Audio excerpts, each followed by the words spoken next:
l'émission. D'accord? On n'arrête pas de dire ça. Oui. D'accord, mais il arrive, il est du coin. C'est pour vous. Pendant que j'étais en train de vous disputer. Alors là, vous êtes collés.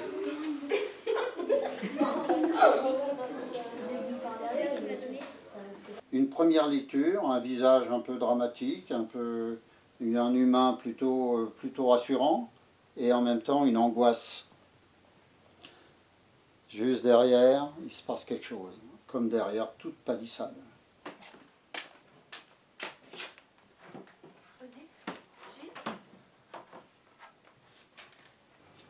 On l'a trois autres.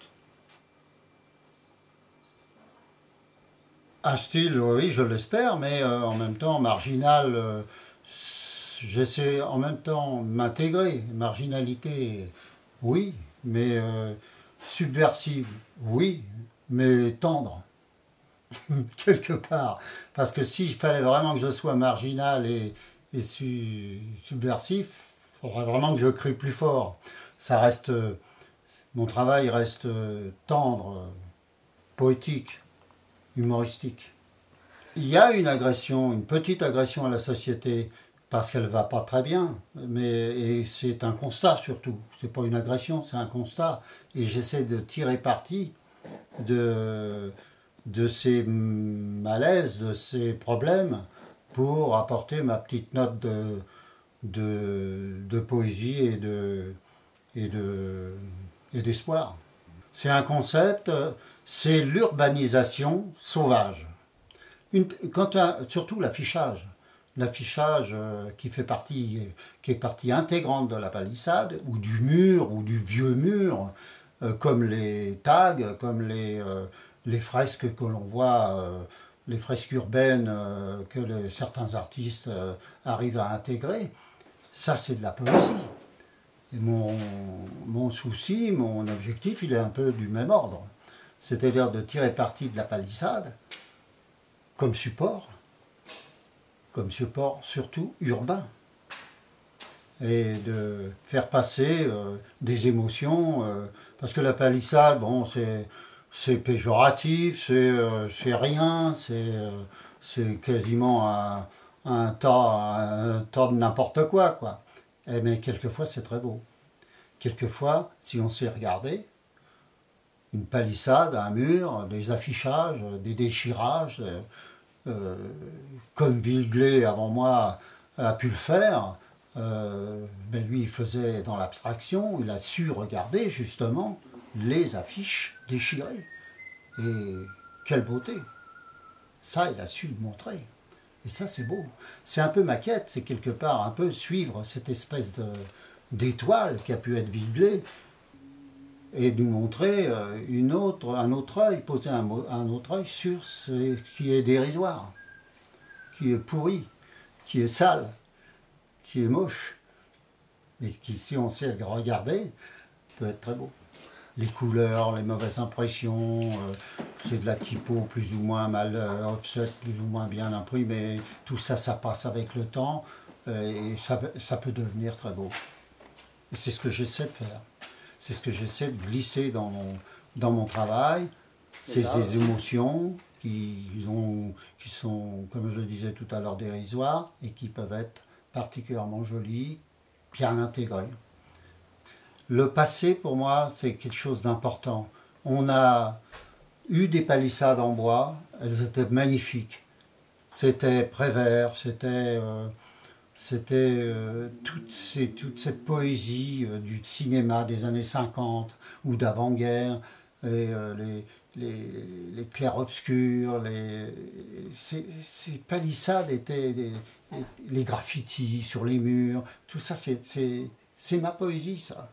Et je trouve que c'est dommage que depuis regarder, maintenant on a tendance à critiquer tout ce qui est graffiti, bombage, ça emmerde un peu tout le monde, mais sauf ceux qui savent bien regarder. Et je crois que ça, j'aimerais en faire partie.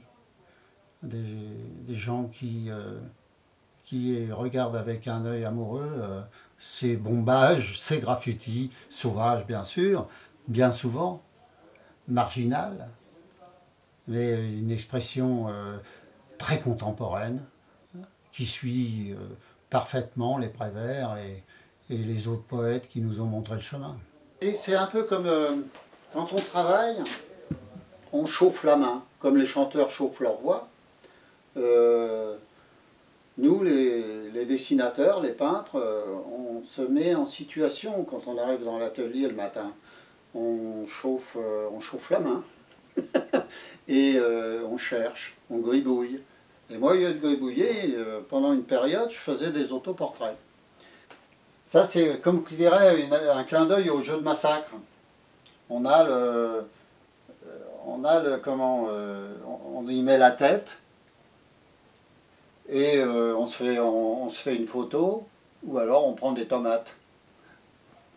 Et ça, je l'ai prévu pour les expos en galerie, pour qu'on rigole un peu. Et je mets ma tête et les gens ou me photographient ou me balancent une tomate ou une patate dans la tête. Et ça, enfin, on déconne un peu, hein, quand on fait des expos aussi, il y a la place au rire. Hein. Voilà. On passe sa vie à déconner, mais à ramer aussi. Hein.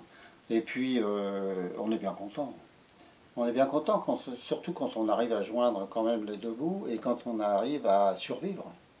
Parce que de toute façon, on survit. Mais nous, on survit dans le bonheur. C'est-à-dire qu'on est en accord. Enfin, moi, j'ai toujours été en accord avec moi. D'ailleurs, mon travail fait partie de moi. Et ça, c'est capital que ça se joue en harmonie. Un peintre, normalement, quand il prépare sa peinture, quand il prépare sa toile, il prépare d'abord les fonds. Il joue sur la matière, il joue sur la gamme, il joue jusqu'à ce qu'il soit satisfait, comme un maçon, quand il fait sa base de mur, ses fondations, bah, il s'applique, il fait des bonnes fondations. Alors qu'est-ce qu'il va y avoir là sur la... Là, c'est ça, c'est pareil. Tant que le fond n'est pas comme j'ai envie qu'il soit, ou que je le sens mal, ou que ça ne va pas encore, il n'est pas encore au bout de ce que je souhaite, bah, je travaille. On continue, on arrache, on change les couleurs, et c'est ça qui est bien dans cette approche de la palissade, c'est que, et puis je rejoins la beauté des vraies palissades, forcément. C'est incroyable, mais on est comme ça, depuis que le monde est monde, et depuis que la Terre existe sûrement, enfin surtout depuis que l'humain est là.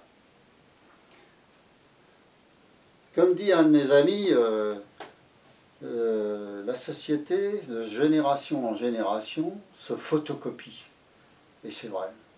Depuis qu'on peut analyser les choses au niveau du monde et des siècles, ben, ça se photocopie de génération en génération.